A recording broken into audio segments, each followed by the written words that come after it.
Biotics Research has been a leader in the nutrition industry for 50 years. Known for top quality supplements and enhanced product delivery systems, they drive advancement by focusing on research initiatives, unique product formulations, and unprecedented quality control. Family owned with a rich history, they are very proud of their valued partnerships with healthcare professionals. Welcome to Adjusted Reality, a podcast series trusted by the adjusted and brought to you by the Foundation for Chiropractic Progress, where we learn from athletes, celebrities, influencers, and healthcare professionals about how to optimize health in a fun, relatable way. Join me, Dr. Sherry McAllister, as we welcome CEO Bree McKeen. Bree McKeen is the founder and CEO of Evelyn Bobbie, a rapidly growing bra brand redefining comfort, support, and confidence for women. After leaving a career in Silicon Valley venture capital, Bree set out to solve the problem of chronic pain and poor posture caused by traditional bras. With no background in fashion, she spent years developing a patented wire-free technology that delivers lift without discomfort. And today, her innovation is disrupting a century-old industry and empowering women to stand taller, feel better, and move through their lives with ease, strength, and confidence. We are delighted to bring Bree on today. Welcome to Adjusted Reality. Dr. Sherry, I am so happy to be here. This is my favorite thing to talk about. Well, I know there's a lot of men who just heard the intro and they're thinking, Yes. Okay, am I going to listen to this podcast? And the answer is 100% yes, you are. Do not turn off, men, because we have got you covered all the way through here, because this is so much more than just a defining fashion piece. This is about structure and function and shaping performance. So, gentlemen, do not turn off. I promise you there's a lot in here for you. But before we get started, Bree, let's take this back for a moment. I want to first start off with, I learned a little bit about why you named your company Evelyn and Bobbie. For our listeners, can we start there? What was the reason to actually call your company what it is? And then what was the turning point for you coming from a successful venture capital firm to start out making this company happen?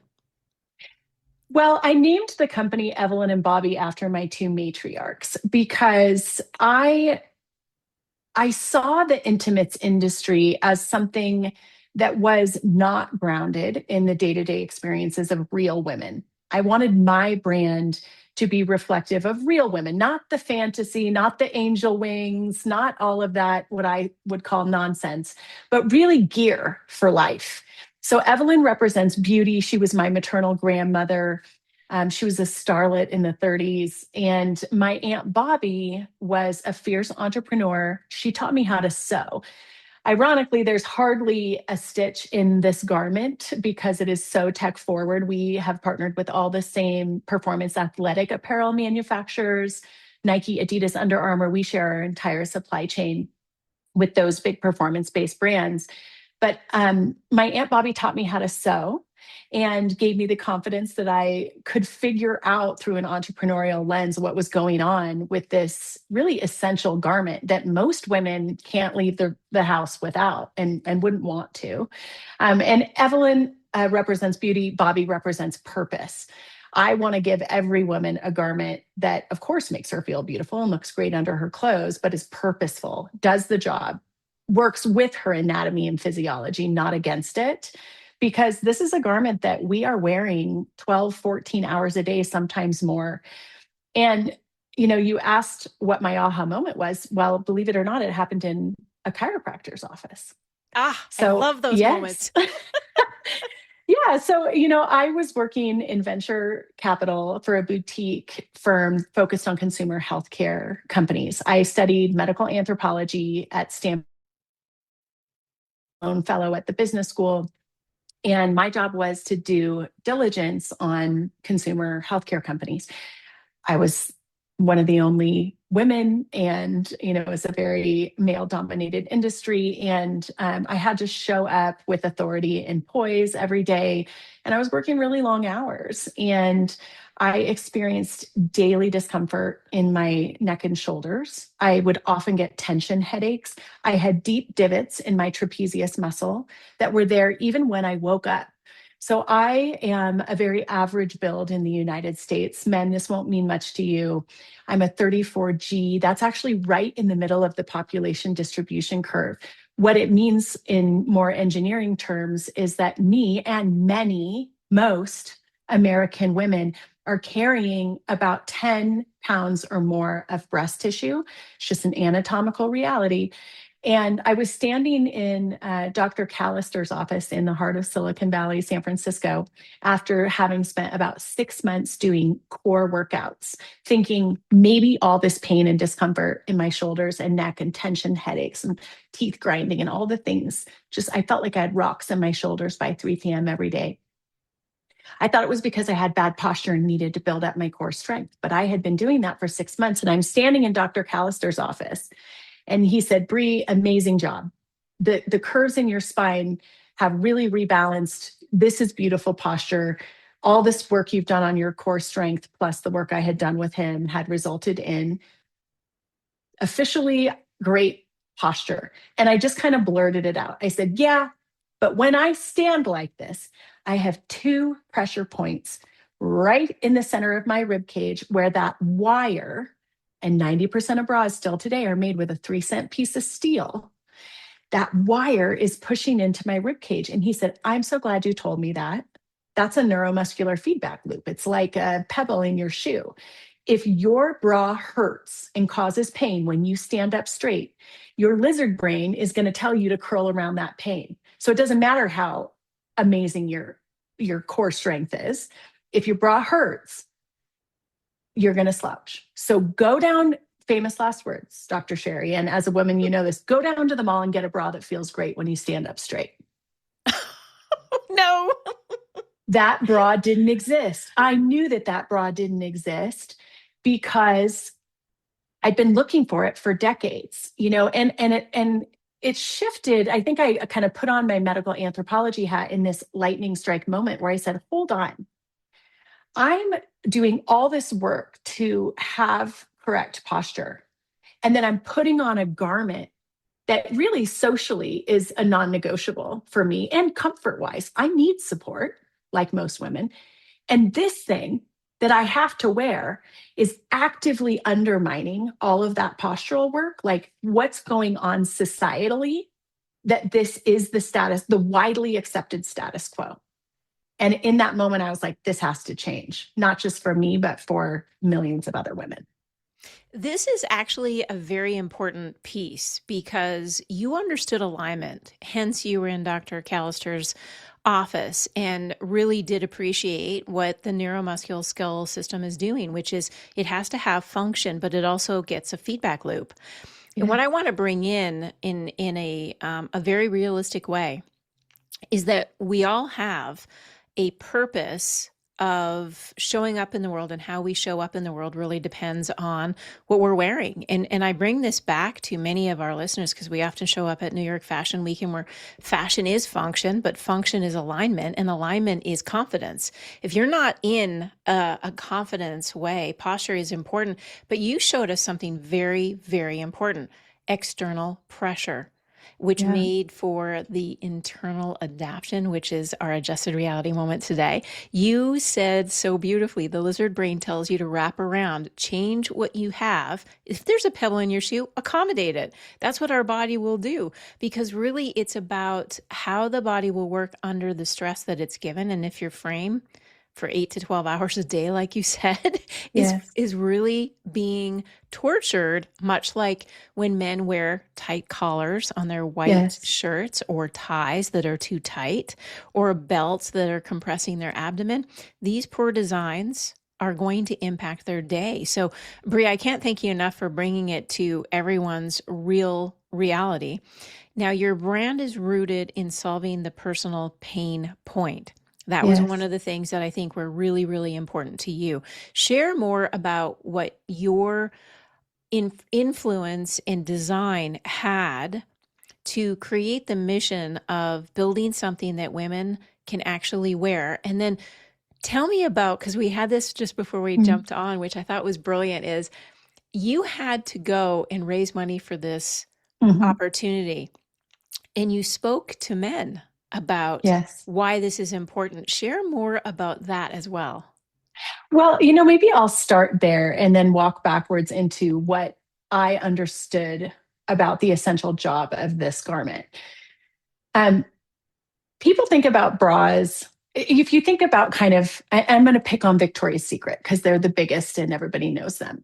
This, you think about these multi-million dollar fashion shows where you can't even buy any of the things that are in there. These are marketing companies, right? They're not focused on the performance of the garment. And from where I stood, this was gear, that essential gear for my day. This was a performance garment. And so from the outset, I was focused on load engineering. I wanted to create, if you think about the underwire as a housing that kind of rests on the shoulders, you're supporting the weight of your bust. And look, we got a lot of plus size women in this country, right? We're talking, this could be 20 pounds of load that we're engineering for. And that's sitting right here across the trapezius muscle that's inserting in the back of your skull and a shoulder clavicle joint. And it's literally causing the shortening of that muscle and the curling forward of the spine and through that fatigue. And so, I pitched to a lot of men that really didn't understand. They knew that their wives had complained about their bras for decades. They didn't know why, right? And nobody was approaching this problem from a load engineering challenge. But the investor who ended up being my remarkable partner in this journey, I was very lucky when I pitched him. He had just attended a black tie event that was very long. It was a very long event. I can't recall. It was like a wedding but he had been wearing suspenders for like 10 hours. And as I was explaining, what happens with carrying this heavy load on your shoulders, he said, "Wait, I just went to this event. I was wearing suspenders." He said, "And I really felt this fatigue by the end of the night. Is that what you're talking about?" I said, "Yes. Now imagine that there's a bag of sugar tied to the front of your suspenders, 10 pounds of weight pulling down." And it really turned a light on for him. He was like, "That's what it's like for you every day?" And I said, "Yes, every day." I see older women, the deepest divots in the trapezius muscle that I've seen, I could put two fingers in. I was Wow. on a 70-year-old woman who had a very heavy bust. So this is a real challenge of anatomy and engineering. And so with his support, I was able to, fund the company. But the goal for me was to create an alternative to this wire. Now, Dr. Sherry, this will blow your mind.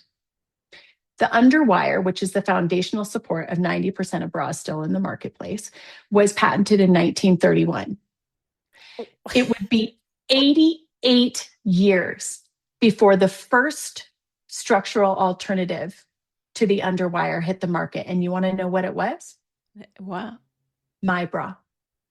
No kidding. 88 years, Dr. Sherry, between the underwire and the first structural alternative. And it was because we had kind of been implying through all of this marketing that this is just kind of what you have to live with. It comes with the territory. And I said, "No, you don't. Look at all of the advances that we've had in bonding, four-way stretch performance fabrics. All of my products, I wear them. My daughter who's 15 wears them. My mother wears them.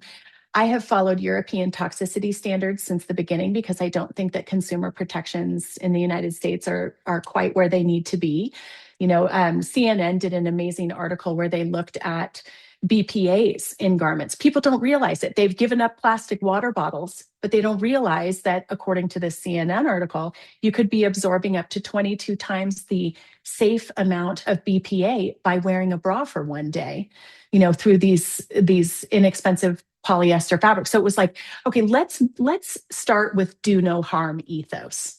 We're not going to affect your posture negatively. In fact, we're going to enhance it. And we did a survey, actually, 3 out of 4 of women of our customers surveyed felt improved posture just by wearing our bras, because I took the anatomy and physiology into account. So our bras are long line. They essentially create a shelf. So I replaced the metal underwire with this 3-dimensional sling that allows the load to kind of sit on a shelf that is anchored on your core, because your neck and shoulder muscles, incredibly agile, fatigue incredibly quickly. You ask any fireman, any police officer, any long distance backpacker, the number one thing you can do to undermine your ability to wear that load for a long time is to put the weight on your shoulders. You've got to put that load on your core. So, a properly fitted backpack is going to be anchored around your hips so that the weight is going on your core muscles, not on your delicate neck and shoulder muscles that are just fatigued much more quickly. It's just a reality. And so I took all of that and put that into this garment. And, the results are incredible. I mean, I used to have daily discomfort, and now I have none. And millions of other women do too. I want to take you back because you said 3-cent piece of steel, and that hit Yes. me. Number one, because we look at how long it's been since this has been redesigned and reimagined, and how much we know about the anatomy, especially when it comes to human performance. And we see athletes out there in these great gears, especially the swimsuits, and the ability for us to be able to maintain and function at our best with full mobility.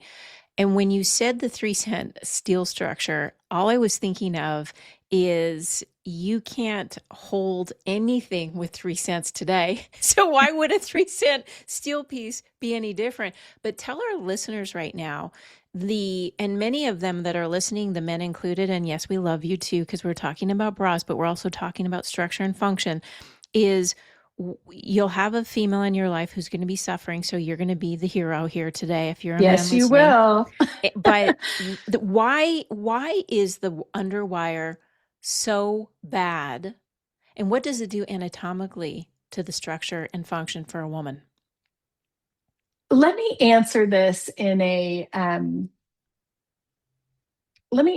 with a question. So I have a surgical partner, Dr. Nina Naidu, out of New York, who is my surgical advisor or medical advisor. Dr. Nina Naidu gives one of my bras to every single one of her patients for the second stage of healing and asks them to wear it for a full year. When I first founded this company, I went and talked to breast surgeons at Sloan Kettering, because I was like, I'm not going to do any harm. I want to understand. And I asked that question, because if you look at the anatomy, your lymphatic flow goes right across the area that is directly transected by the underwire. This is a very thin piece of metal pressing right against that delicate lymphatic drainage. And I asked the question, I said, surely we have looked at this. No, we have not looked at that in a serious scientific way. But I can tell you that surgeons, the first thing they do when somebody is healing, dealing with swelling, has lymphedema, the first thing they tell you is get rid of the underwire forever. And so I will go out on a limb. Now, I am not a doctor. I make bras. But if my surgical medical advisor is saying, if you want to heal, get rid of the underwire, I say, let's all get rid of the underwire. And I don't love that we aren't taking a serious look at what that garment is doing, the underwire bra is doing to our breast health. There's too many unanswered questions about that garment. But for me personally, I'm not going to put a piece of metal across my lymphatic drainage. I don't want that for me. And, this is an excellent choice for anyone who's had any kind of breast surgery. So you can put up to a size 7 prosthesis right in. There's a little pocket for it. There's nothing to irritate scars. There's nothing to limit healing. And, we call them the magical moldable bras, Dr. Sherry, because we've also used this performance manufacturing to take 120 conventional sizes down to 7. So each bra fits an amazing range of body sizes and shapes. And as your body changes, like if you're healing from a surgery and you have swelling, swelling can persist over a year. This is going to expand and contract with you. So I would say it's time to leave the underwire behind. It was a terrific idea in 1931. But, and tell me another product that you use reliably on a day-to-day basis that hasn't evolved. And we know a lot more now. 1 in 8 women will be affected by breast cancer.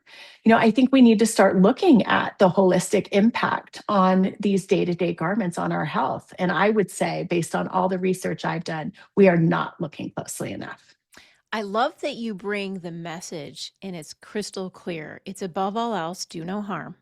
And then you bring Yes. it back to how performance is key and that we shouldn't be relying on 1931. Like if you relied on that 1931, where would we be with just a vehicle? Like we would be nowhere, right? So this is No so seatbelts. fundamental. Yeah. And so we're bringing everybody back to the reality that we need to actually look at this as a performance garment that is helping impact our posture and our performance, but most importantly, the function of how our body works and if the lymphatic system is being impacted. And I think you're spot on with thinking about, Bree, what would it look like if we could actually have studies, especially since breast cancer, 1 in 8 women are going to have to deal with this very unfortunate diagnosis. And we want to wish all of those that are healing and that have experienced this the very best, because we know that it's a life changer. A lot of women will also suck up pain because they have so many else things going on. Let's talk about the bra itself and the impact that it does have on our posture and some of the things that maybe women should be looking for when they start to think about, is my bra actually working for me or is my bra working against me? Yes.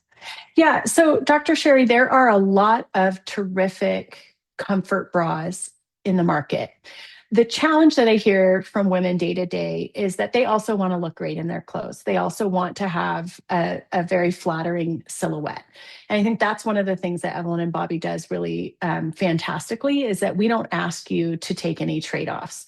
Every human being feels better when they look better. There's a lot of research that when we are walking into the room with confidence, we are more effective speakers, we're more effective in business, we're more, those things are connected. And so there's a ton of great wire-free bra products out there. Our bras in particular create a shelf. And that's really what I think you want to look for, is a long line bra that has full support. I think 4-way stretch is something that you should absolutely be looking for, because you want something that's going to expand and contract while you breathe, while you move, while you live your life. And, especially for women, it's very rare that your weight doesn't change at least a little bit up and down over the course of a month. It is just a reality of how we work as human creatures, especially with, females being more affected by hormones. So that's just, I think part of being a woman is that the only thing that never changes is that your body's always changing. And so you need a garment that is going to be flexible. You want to avoid hard parts from my perspective. If you have metal or plastic boning in your bra, our bodies are flexible. Your garment should be flexible too. And biomimicry was really at the root of what I wanted to do. I was like, okay, if we could have layers of fascia that supported our bust, what would that look like? And that's very much what is on the inside of our bras. So, when you get them, they feel tight. They're supposed to be snug. And then they use the kind of heat and pressure from your body to actually adapt to your unique measurements. So you really have like a custom fit on day 3. And that fit is so important. I mean, if you've ever worn a shoe that doesn't fit quite right, it affects your gait, it affects your perception and awareness of it. And so I would say fit is super important. Get rid of the hard parts and make sure that you do not have pressure on your shoulders. Do not wear a racerback bra. A lot of women are out there wearing sports bras that are racerback, which means it's got a strap very close to your neck, right over to your trapezius muscle. You need that strap over your shoulder clavicle joint so that it is anchoring correctly on your skeleton and not on your muscles. So those are the top three that I would call out. That is such a critical component because we love to look good in yoga. Right? Yes. And I go to yoga classes and I see these really super cute bras, but then I look at how petite this woman is, and she probably can handle that. Now, I've grown up my entire life with a larger breast size, and I always thought, oh, it would be so cute if I could wear that, but then I also suffer the price. So I want the women out there to recognize right now that cute is overrated when it comes to your performance and your support, and that you can start to really identify how you can look beautiful in a bra in any Yes. performance structure. For the men listening, you can understand that, something that doesn't fit right now, like your shoe, if you squeezed into a shoe that's just a little bit too small, you're going to get a hot spot. Imagine that every day. Imagine that many of the women, I'm sure, Bree, are buying bras, maybe one or two at a time, and it doesn't work, but they're going to wear it anyway because That's it right. just becomes frustrating. They've come to a place where you think this is as good as it's going to get, so you stop trying. And there's a lot of garbage out there in misinformation, which is why Adjusted Reality is such an important podcast. And I want to thank all our listeners for the many awards that you have brought to us by listening. But the big part is we want people to recognize that performance does not have to be pushed to the side when it comes to something that is functionally important all day long, even if it's your ergonomics and you're sitting in a crappy chair. It really comes down to recognizing it's not working for me and then recognizing there's a better option out there. So for the things that you've seen, Bree, because you've been through the hospitals, you've talked to the surgeons, and you've talked to the people on the ground that have had these, like, especially when you hit 70 years old, because now you're like, your collagen is changing, your structure of your bone systems are changing. Unfortunately, our muscles start to also change. So we have to work on everything. Don't give up. Tell them the message that you would want to hear when you're 70, and that there is support, there's help. Talk to us from an aging perspective for a woman. Yeah, it's really interesting, Dr. Sherry, because we have a Slack channel, so it's like a messenger dedicated to the customer voice. I have never written a love letter to a company. We get love letters from customers every day, and it's just exactly what you alluded to.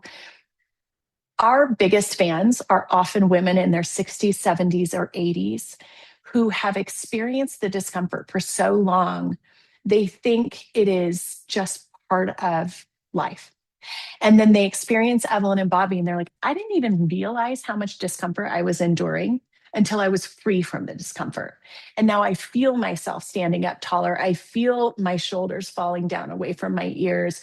And and honestly, I have to tell you, I get letters from men that say, I have listened to my wife suffer from bra discomfort her whole life. I bought her one of these bras and she cried when she put it on.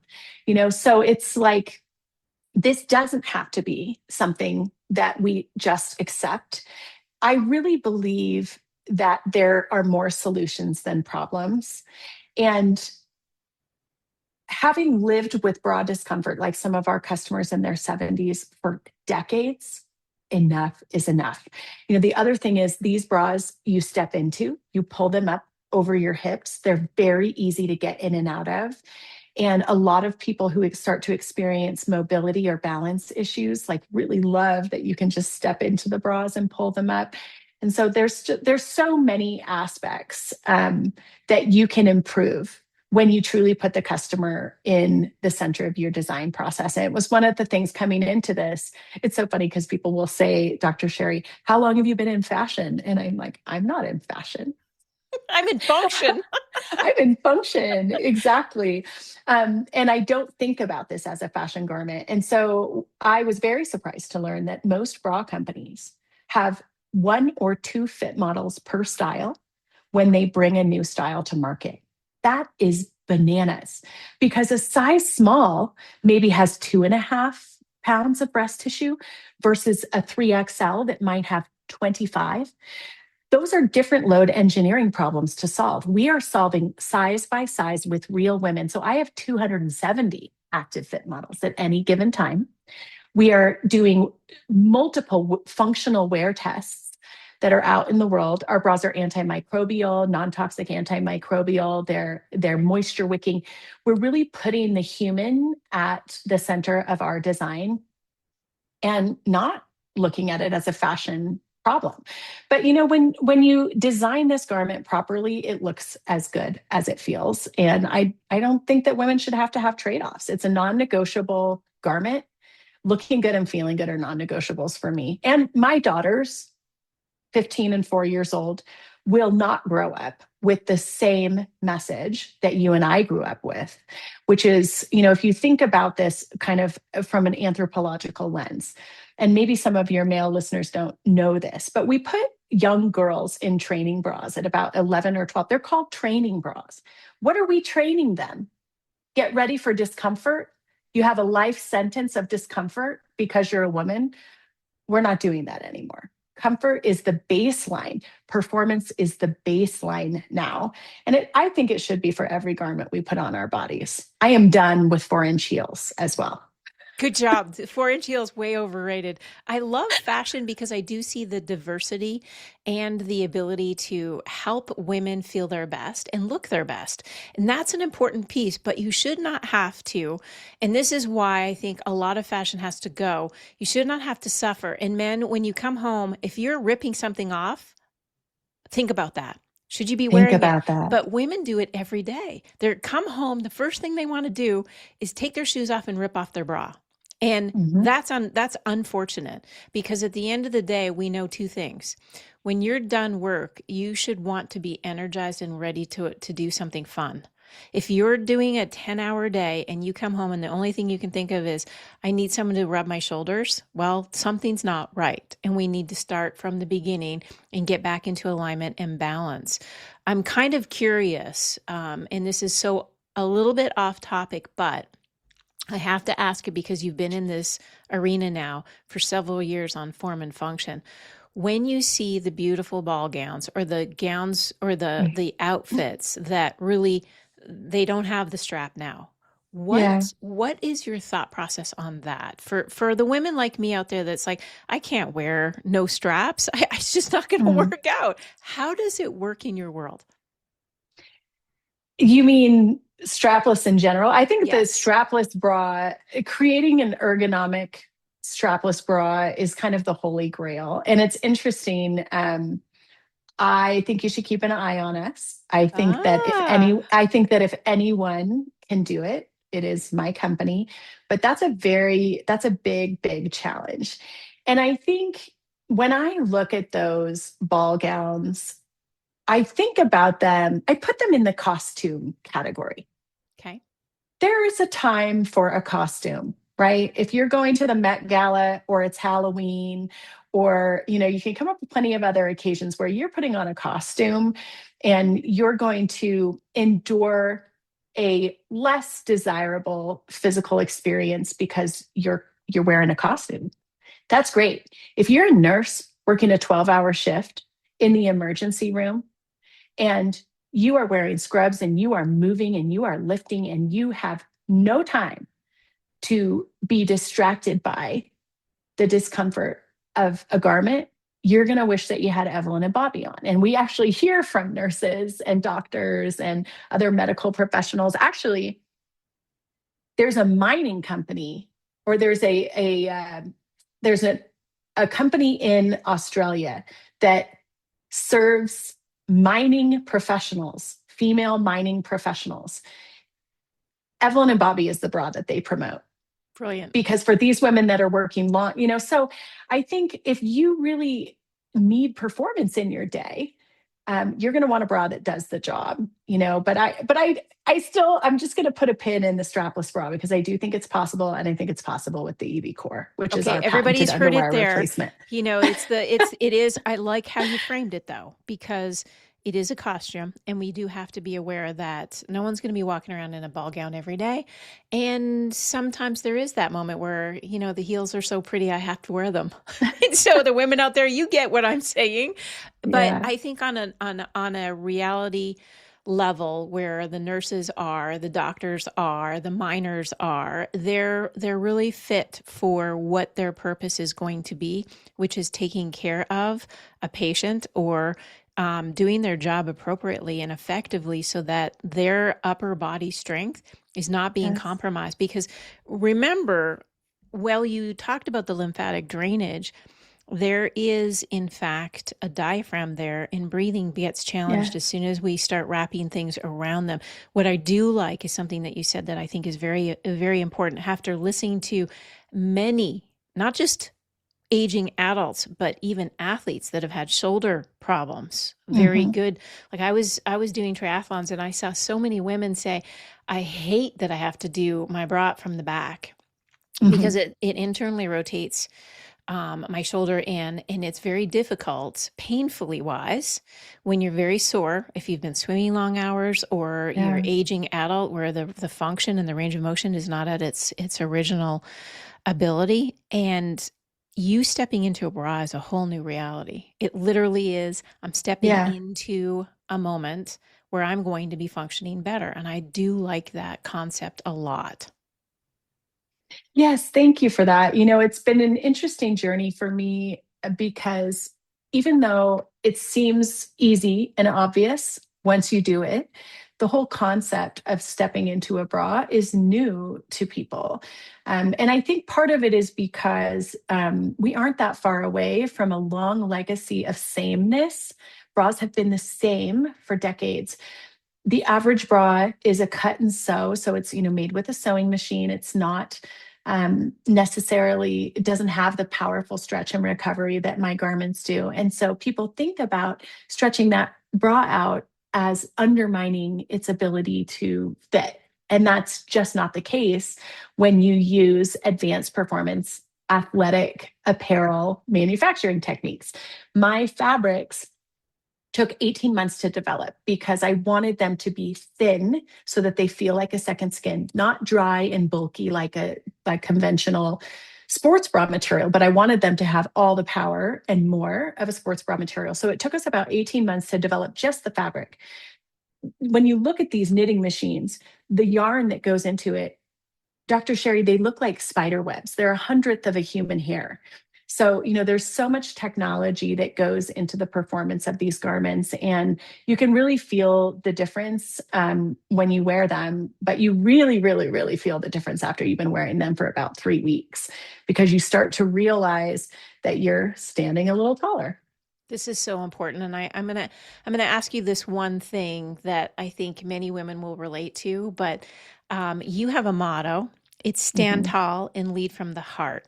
What does that actually mean to you personally, and then as a leader that's running a company that is doing absolutely phenomenal? Yeah, thank you so much. We just launched in Bloomingdale's. We are growing so quickly at Nordstrom. And of course, you can find these products on our website. But stand tall and lead from the heart actually ties back to that moment in Dr. McAllister's office where I realized that I was doing all of this work to have lifted posture and appropriate curvature in my spine, to lead as I walked into the room with the right presence. And then I thought about this legacy of bras that are only focused on how you look, not on how you feel, how you perform. And I thought about millions of women going from their shoulders being hunched and having pain to standing tall with their heart chakra shining.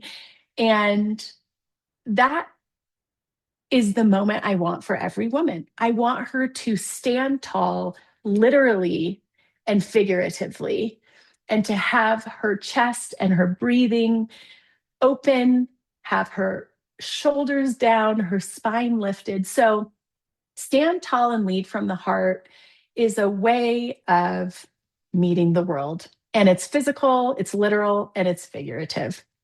It's beautiful. And I love that it was inspired by being in a chiropractor's office, because that Yeah. makes all the difference in the world. When you're listening to Adjusted Reality, it's about balance, it's about structure and function, but it takes it to a new level when you say lead with your heart, because I think the biggest thing we can do in our world right now is through faith, hope, and love. And you love what you do. You're giving faith that people can actually wear a product that makes them feel better, and then giving hope that the pain that they've been suffering for many, many years is finally going to be relieved, and that they'll be able to do their daily chores without having to have endless problems in their shoulders, their neck, tension, headaches, all the things that they may not recognize have actually adversely been impacting them for many years because their bra was improper, and which is why we bring this whole conversation up, Bree. Yes. Yeah. It's a small thing, but it's a big thing. And I really think that I think for me, what I learned is that, man, when I think about the hope piece, Dr. Sherry, I wasn't a bra designer. I was somebody who thought that women deserved better, a little more comfort, a little bit more posture. And I set out to solve this problem. And with innovation and hard work, we were able to do it. And I think there's a lot of problems in the world that are very solvable. Yes, well said. And that is why we so appreciate you coming on today, Bree. It's been an absolute pleasure. I think you're changing the world one bra size at a time. And I love that you bring in so many different variations on the theme, because one size does not ever fit all, does it? No, it doesn't. Nope. Well, Custom garments. That's the future. it really is. Well, thank you so much for really taking the time to explore why this is so important. For the men out there, you now know that there's a reason why we complain, and it is so important that we actually do get a reality on what it feels like and what it means to be strong, centered, balanced, and focused on not our function. We shouldn't be thinking about our bra during the day. Most men would not. So why are women? And I think that's one of the keys to success. So thank you, Bree, for really being with us today and sharing your wisdom. Thank you, Dr. Sherry. Thank you for tuning in to Adjusted Reality as we spoke to Bree McKeen about reinventing the bra for modern comfort and performance. Now, as you know, this podcast was brought to you by the Foundation for Chiropractic Progress. We know life moves pretty fast, and we want to make sure you never miss an episode. So visit f4cp.org/adjusted reality to subscribe to our newsletter. And of course, while you're there, make sure to pick up a copy of the Adjusted Reality new Forbes book to learn more on how to align your life with balance, intention, and contentment. Interested in hearing from a specific guest? Well, we would welcome to hear more from you. Send us your guest recommendations. Now, don't forget to subscribe, rate, and review. And share this podcast with friends and family. That is, in fact, how we grow, and I could not be more thankful for you listening. Now, if you're feeling so inspired to learn more about chiropractic or to find a doctor of chiropractic near you, visit f4cp.org/find a doctor. We appreciate your support and look forward to checking in again with you soon.